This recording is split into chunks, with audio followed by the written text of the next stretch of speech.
now, the number of ounces of gold produced each year have been roughly equal to the number of fine suits made each year. So prices have remained stable. The price of a suit is 1 ounce of gold, and the value of 1 ounce of gold is equal to one finely tailored suit. Let us now suppose that the miners, in their quest for a better standard of living, work extra hours and produce more gold this year than previously, or that they discover a new lode of gold which greatly increases the available supply with little extra effort. Now things are no longer in balance. There are more ounces of gold than there are suits. The result of this expansion of the money supply over and above the supply of available goods is the same as in our game of Monopoly, and he uses Monopoly back here to kind of present the same a different piece of this same principle. It says the quoted prices of the suits go up because the relative value of gold has gone down. Right. Okay. Now on the surface you look at it and you go, well, why does it have to change? You know, I mean, if I still pay 1 ounce of gold for this suit, that's still what it's worth, even though I have this extra ounce of gold. But the problem is it doesn't. What happens is if you have 2 ounces of gold instead of the 1, what are you going to do? You're going to buy 2 suits. You're going to buy more because you have more to purchase with. When you buy more suits, and he'll go on to explain this, it puts pressure on the tailors. Okay, so it says, the process does not end here, however. When the miners see that they are no better off than before, in spite of the extra work, so they've got more money, but there's still only so many suits to buy. And especially when they see the tailors making a greater profit for no increase in labor. And why did they make more profit? Because if you have 2 men here who want this suit, what's going to happen? And now they've got more money to spend on it. Somebody's going to say, oh, well, here, I'll pay you 2 ounces of gold for that suit. Or I'll pay you 3 because I have more money now and I want that suit. And there are 3 or 4 people who want that same suit now. And so automatically the prices of things start to go up because there's more money available to buy them. So that it just happens. Okay. Some of them decide to put down their picks and turn to the trade of tailoring. And we see that where the job market changes. Mm-hmm. You have an overabundance of engineers, and so people stop becoming engineers to do something else. In other words, they are responding to the law of supply and demand in labor. When this happens, the annual production of gold goes down while the production of suits goes up, and an equilibrium is reached once again in which suits and gold are traded as before. The free market, if unfettered by politicians and money mechanics, will always maintain a stable price structure which is automatically regulated by the underlying factor of human effort. So, that's the market of supply and demand. That's the way it works. And so that's the way when you keep money on a gold standard, it automatically forces you back to a balance eventually. I mean, it doesn't mean things can't get in trouble for various reasons, but it's never the free market's fault. It's always the people around doing this or that, making more, making less, those imbalances. And if you just let it go, it fixes itself. You don't need government to come in and fix it for you, because they don't do that. Okay. Now there's 2 laws that he expresses in relation to this. And I'll do these really quick because I know we'll run out of time, and then I'll just kind of lightly touch on some things that happened in the bringing together the Federal Reserve.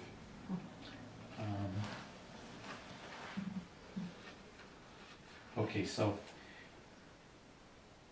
law, okay, so this is natural law number 1. The law is long-term price stability is possible only when the money supply is based totally upon the gold supply without government interference.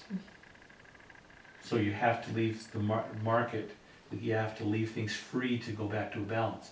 But you always have to say that balance is how much gold we have. That's the limit. We can't do more than it, and we don't want to force ourselves to do less than it, or we cause problems and imbalances. Will you read that one more time?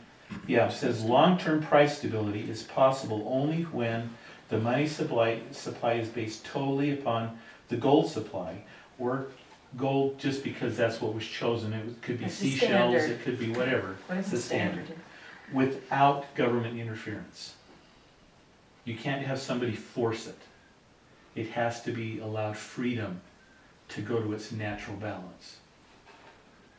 Okay, and then law number 2 is, okay, the law. For a nation to enjoy economic prosperity and political tranquility, the monetary power of its politicians must be limited solely to the maintenance of honest weights and measures of precious metals. So all they should be able to do is determine what the standard is. They say, this is a true ounce of gold, and this represents our standard of an ounce of gold, and then from that standard, everybody else measures that standard, but they have nothing to do with anything beyond that as far as what happens with the money or what happens beyond setting the standard. They can't say next year that the gold is worth this much, and the next year gold is worth this much. Well, not necessarily. They Set a cannot. standard. No, it just means they can't all of a sudden decide to say, oh, well, we don't necessarily have to use this gold anymore. An ounce of gold, but we need a little more than what we've got. And I guess in this sense, what you say, if they start saying, well, half an ounce is now equals an ounce, then that can, but if government's doing that, then it causes problems. And that reminds me of the penny candy, when the Yes. Romans were shaving the coins. Yes. Yeah. They were changing this, they were Yeah, changing the that's- standard. Yeah, Yes. that's what that's one of the things that happens with money lenders, people, they start cheating for their own benefit. They find ways.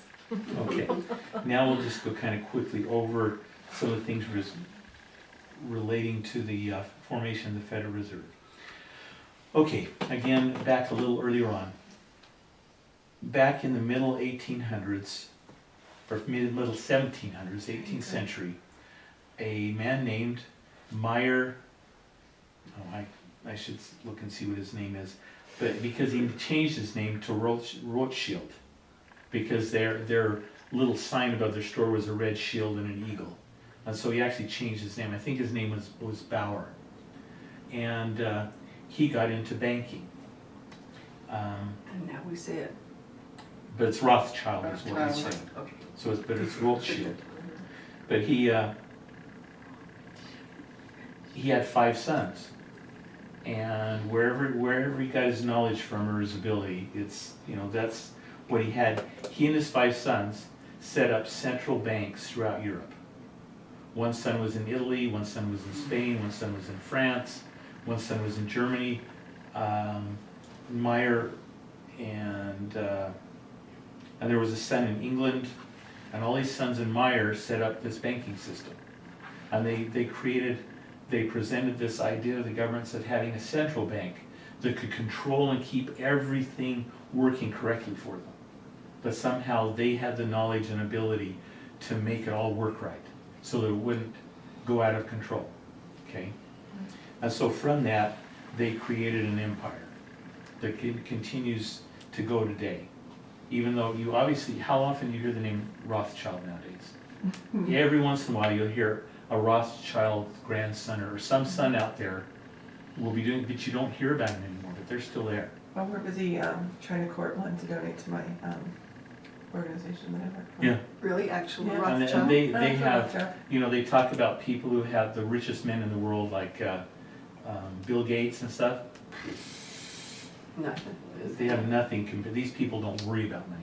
They're all Well, about power. Just collectively as a family, they're out through the roof. You know? They're what?